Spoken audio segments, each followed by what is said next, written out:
What's up, guys? Scotty2Hockey here, aka The Average Hockey Fan, once again, coming to you with a different style video. I got this idea from a channel called O Nyquist. I'm going to call it Trade or No Trade. He calls it Deal or No Deal, where I have Montreal Canadiens fans send in trade ideas, potential trades that the Montreal Canadiens could make, and I'd say whether or not I think it's a good trade and whether or not I think they should do it. And first off, I'd like to start with Derek Ford, at Derek Ford on Twitter. He says, Kulak and 2 second-round picks for Nick Leddy and Josh Ho-Sang.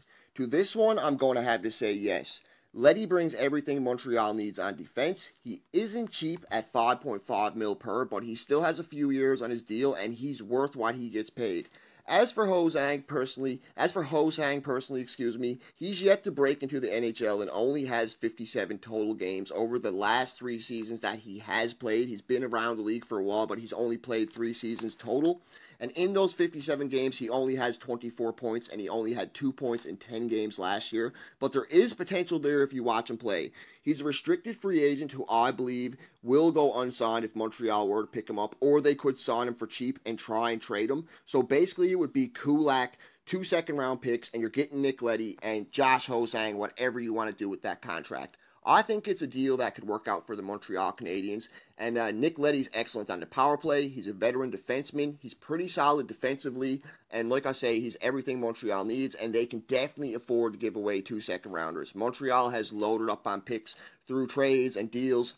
They got a ton of picks that they can definitely part with. It's not a huge deal for Montreal to give away 2 second-round picks and Brett Kulak to get a guy like Nick Leddy.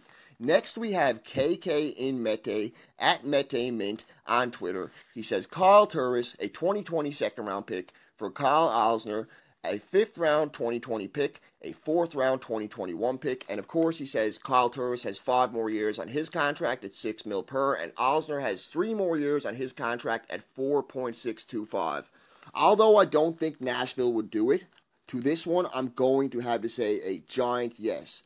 I would love this trade. I know Kyle Turris has struggled in Nashville, but the fact is he still can play an effective role on an NHL team and has shown when he played in Ottawa that he loves playing in the Atlantic Division and played well there.